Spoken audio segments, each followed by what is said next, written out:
Hi friends, പുതിയ വീഡിയോയിലേക്ക് സ്വാഗതം. ഇന്ന് നമ്മൾ കാണാൻ പോകുന്നത് നമ്മുടെ ഷിഫോൺ പിന്നെ ജോർജറ്റ് അങ്ങനത്തെ കുഴയണ ടൈപ്പുള്ള മെറ്റീരിയലൊക്കെ നമുക്ക് സ്റ്റിച്ച് ചെയ്യാൻ കിട്ടുമ്പോൾ ചുരിദാറായാലും ബ്ലൗസ് ആയാലും നമുക്ക് അത് ലൈനിങ്ങിൽ മെയിൻ പീസ് ഇരുത്തുക എന്നുള്ളത് വലിയൊരു പ്രശ്നമായിട്ടുള്ള കാര്യമാണ് അല്ലേ.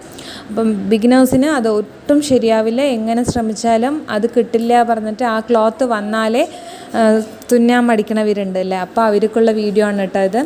ആദ്യം നമുക്ക് നമ്മുടെ മെയിൻ പീസിനെ ഇതേപോലെ രണ്ടായിട്ട് ഫോൾഡ് ചെയ്തിട്ട് അതിൻ്റെ സെൻറ്റർ ഭാഗം ഡീസോ അതല്ലെങ്കിൽ ക്ലോത്തിൽ മാർക്ക് ചെയ്യുന്ന പെൻസിലോ വെച്ചിട്ട് അതിൻ്റെ സെൻറ്റർ ഭാഗം കറക്റ്റായിട്ട് ഒന്ന് മാർക്ക് ചെയ്തെടുക്കുക കേട്ടോ. ഈ വീഡിയോയിൽ കാണിക്കുന്ന പോലെ സെൻറ്റർ തന്നെ മാർക്ക് ചെയ്യാൻ ശ്രമിക്കുക. ഷിഫോൺ ക്ലോത്ത് ആയതുകൊണ്ട് നമ്മൾ എവിടെ വലിക്കണോ അവിടേക്ക് ഇത് വലിയണ തുണിയാണല്ലോ. അപ്പോൾ നമുക്ക് കറക്റ്റ് വെച്ചിട്ട് സെൻറ്റർ ഭാഗമാണോ എന്ന് നോക്കിയിട്ട് ഷോൾഡർ മുതൽ താഴെ വരെ നോക്കിയിട്ട് തന്നെ മാർക്ക് ചെയ്തെടുക്കണം. ഒന്ന് ചെരിഞ്ഞു പോയാലും ലൈനിങ് ഇരുത്തുന്ന സമയത്ത് നമുക്ക് പ്രശ്നമായിട്ട് വരാൻ സാധ്യതയുണ്ട്.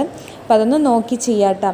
അപ്പോൾ മെയിൻ ക്ലോത്ത് ഇതേപോലെ ചെയ്ത ശേഷം നമ്മുടെ ലൈനിങ് ഉണ്ടല്ലോ, ലൈനിങ്ങും ഇപ്പം നമ്മൾ മെയിൻ പീസിൽ എന്താണ് ചെയ്തത് അതേപോലെ തന്നെ ലൈനിങ്ങിനും കറക്റ്റ് നടുഭാഗത്ത് തന്നെ നമുക്ക് മാർക്ക് ചെയ്തെടുക്കണം. ഷോൾഡർ തൊട്ടിട്ട് അടിഭാഗം വരെ കറക്റ്റ് സെൻറ്റർ ഒന്ന് മാർക്ക് ചെയ്തെടുക്കുക. ബാക്കും ഫ്രണ്ടും ഇതേപോലെ ചെയ്തെടുക്കുക കേട്ടോ.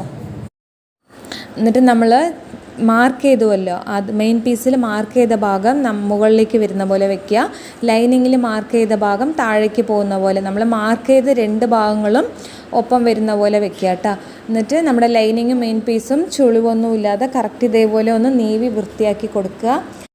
മെയിൻ ക്ലോത്തത്തെ ലൈനും ലൈനിങ്ങിൻ്റെ ആ ലൈനും ഒരേപോലെ വരണം കേട്ടോ. അങ്ങോട്ടും ഇങ്ങോട്ടും മാറിപ്പോരുത്. ഇതേപോലെ കറക്റ്റ് വെച്ചിട്ട് നമ്മുടെ മുട്ട് സൂചി ഉണ്ടല്ലോ, ആ മുട്ട് സൂചി വെച്ചിട്ട് ആദ്യം ഷോൾഡർ ഒന്ന് സെക്യൂർ ചെയ്ത് കൊടുക്കുക. രണ്ട് സൈഡത്തെ ഷോൾഡറും ആ നെക്കിൻ്റെ റൗണ്ടും ഇതേപോലെ ഇടവിട്ടിട്ട് മുട്ട് സൂചി കുത്തി ഒന്ന് സെക്യൂർ ചെയ്ത് കൊടുക്കുക. എന്നിട്ട് നമ്മുടെ ലൈനിങ് ഒന്ന് മുകളിലേക്ക് ആക്കി കൊടുക്കുക കേട്ടോ. പിന്നെ നേരത്തെ പറഞ്ഞ പോലെ തന്നെ താഴത്തെ അതായത് മെയിൻ പീസത്തെ ലൈനും നമ്മുടെ ലൈനിങ്ങിൻ്റെ ലൈനും കൂടിയിട്ട് ഒപ്പം വരുന്ന പോലെ ലാസ്റ്റ് വരെ, അതായത് ചുരിദാറിൻ്റെ എൻഡ് വരെ ഇതേപോലെ ഒന്ന് വെച്ച് നോക്കി കറക്റ്റ് ചെയ്ത ശേഷം പിന്നെയും നമ്മുടെ നേരത്തെ ചെയ്ത പോലെ ആ മുട്ട് സൂചി വെച്ചിട്ട് എല്ലാ സൈഡും ഷോൾഡർ തൊട്ടിട്ട് കൈക്കുഴി പിന്നെ ഷേപ്പാക്കുന്ന അവിടെ താഴെ വരെ നമ്മൾ പിന്നെ മുട്ട് സൂചി വെച്ചിട്ട് സെക്യൂർ ചെയ്ത് കൊടുക്കുക. ഇടവിട്ടിട്ട് പിന്നെ നമുക്ക് സ്റ്റിച്ച് ചെയ്യുന്ന ആ സ്പേസ് വിട്ടിട്ട് വേണം കേട്ടോ മുട്ട് സൂചി കുത്താൻ. അപ്പോൾ ഇപ്പോൾ ചെയ്ത പോലെ നമ്മുടെ ബാക്കും ഫ്രണ്ടും ഇതേപോലെ ഫുള്ളും മുട്ട് സൂചി വെച്ച് സെക്യൂർ ചെയ്ത് കൊടുത്തിട്ട് നമ്മൾ സ്റ്റിച്ച് ചെയ്യുന്ന സമയത്ത് ഈ ലൈനിങ്ങിൻ്റെ ആ ഒരു പോയിൻറ്റിലൂടെ വേണം കേട്ടോ സ്റ്റിച്ച് ചെയ്തെടുക്കാൻ.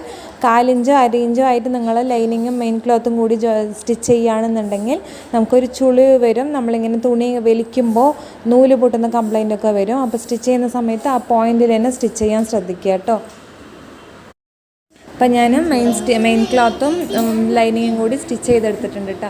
അപ്പോൾ ഇതേപോലെ സ്റ്റിച്ച് ചെയ്ത ശേഷം ആ മുട്ട് സൂചിയൊക്കെ ഊരിയെടുക്കുക. മുട്ട് സൂചി ഊരിയെടുത്തിട്ട് നമ്മൾ സ്റ്റിച്ച് ചെയ്തത്, അതായത് ഷിഫാനോ അല്ല ജോർജറ്റോ നമ്മൾ സ്റ്റിച്ച് ചെയ്ത ശേഷം അത് ശരിയാണോ നോക്കാൻ വേണ്ടിയിട്ടുള്ള ഒരു ടിപ്സാണ്. നമ്മുടെ നല്ല വശം ഇതേപോലെ തിരിച്ചിട്ട് രണ്ട് സൈഡും, അതായത് നമ്മുടെ ചുരിദാറിൻ്റെ ആ സൈഡ് ഉണ്ടല്ലോ, രണ്ട് സൈഡും ഇതേപോലെ ഒന്ന് വലിച്ച് നോക്കുമ്പോൾ ലൈനിങ്ങും മെയിൻ പീസും ഒരേപോലെ നിൽക്കണം. അതല്ല ലൈനിങ് താഴെ തൂങ്ങിയിട്ടാണ് നിൽക്കുന്നത്, മെയിൻ പീസ് തനിയെ ലൈനിങ് തനിയെ നിൽക്കുന്നുണ്ടെങ്കിൽ നമ്മൾ ലൈനിങ് ഇരുത്തിയത് തെറ്റാണ്. അപ്പോൾ അത് നമുക്ക് ശരിയാക്കാനുള്ളത് എന്താണെന്നുള്ളത് നോക്കി ചെയ്യണം കേട്ടോ.